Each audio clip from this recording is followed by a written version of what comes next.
दमोह के समाज सेवी संतोष भारती के द्वारा दमोह के लोहिया पार्क में ट्री हाउस का निर्माण कराया गया है और यह ट्री हाउस आसपास के सभी बच्चों के लिए अब उपयोगी होगा। संतोष भारती ने जानकारी देते हुए बताया कि उनकी नातन लद्दाख में रहती है क्योंकि उनका बेटा कर्नल है और उसकी पोस्टिंग लद्दाख में है और उसकी जिद थी कि पार्क में एक ट्री हाउस का निर्माण कराया जाए और उसकी जिद के आगे झुकते हुए उन्होंने इस ट्री हाउस का निर्माण कराया। दादी अम्मा इसका नाम रखा है क्योंकि वे अपनी नातन को दादी अम्मा कह के बुलाते भी हैं। उनके द्वारा इस ट्री हाउस का निर्माण कराया गया है जो अब आसपास के बच्चों के आकर्षण का केंद्र होगा, उनके खेलने के लिए उपयोगी होगा। ट्री हाउस के निर्माण के साथ ही यहाँ पर तिब्बत शरणार्थियों के लिए सद्भावना कार्यक्रम का आयोजन भी किया गया। मालूम हो कि तिब्बती शरणार्थी हर वर्ष ठंड के मौसम में यहाँ गर्म ऊनी कपड़े बेचने के लिए आते हैं और उनके बीच दलाई लामा के जन्मोत्सव के अवसर पर ये सद्भाव कार्यक्रम का आयोजन होता है और इसी को लेकर के यह कार्यक्रम यहाँ पर आयोजित किया गया। डॉक्टर राम मनोहर लोहिया पार्क में इस कार्यक्रम का आयोजन किया गया, सद्भाव कार्यक्रम का आयोजन किया गया और इसी दौरान इस ट्री हाउस का शुभारंभ भी कराया गया। क्या कुछ कहा इसको लेकर के समाज सेवी संतोष भारती ने, आपको सुनाते हैं क्या कुछ लक्ष्य, क्या उनका संदेश है, आपको सुनाते हैं।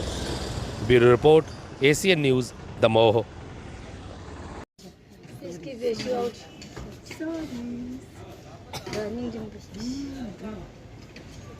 मेकअप चीज़ मेकअप किस वजह से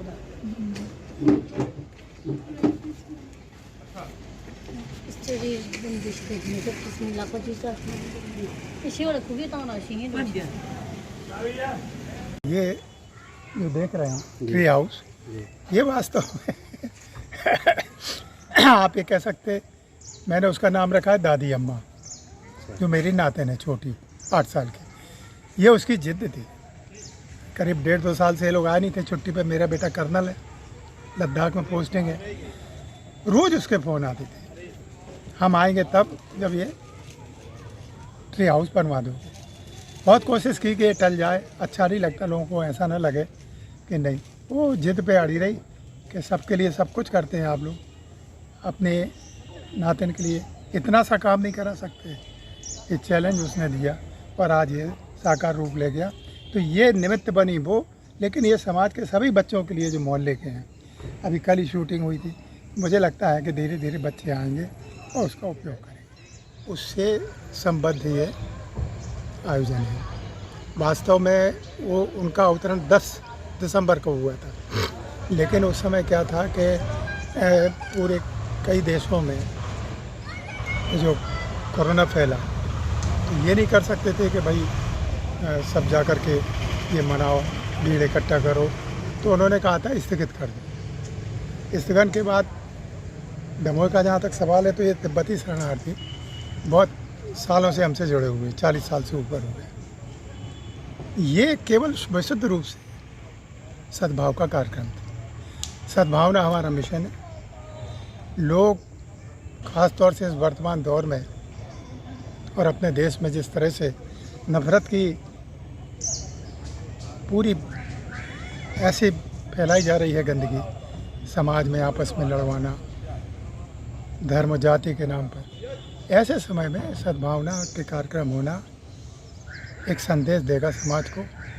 विशुद्ध रूप से है, ये कोई राजनीतिक कार्यक्रम नहीं था। उनको ये एहसास कराने के लिए कि जो आज 50 साल के बाद भी, 60 साल के बाद और निर्वासित ज़िंदगी जी रहे हैं पूरे आत्मसम्मान के साथ। आप देखिए, कहीं आपने किसी तिब्बती को भीख मांगते नहीं देखा होगा। तो एक परदेश में और अपने आत्मसम्मान के साथ जीना, ऐसे लोगों के साथ हम सद्भावना प्रदर्शित करते हैं और उसी निमित्त ही आयोजन था लोहिया उद्यान में। लोग कहते हैं कि लोहिया उद्यान मूर्ति नहीं लगी। जो लोग मूर्तियाँ खुद नहीं, मूर्ति विरोधी थे, उनकी मूर्तियाँ क्यों लगा?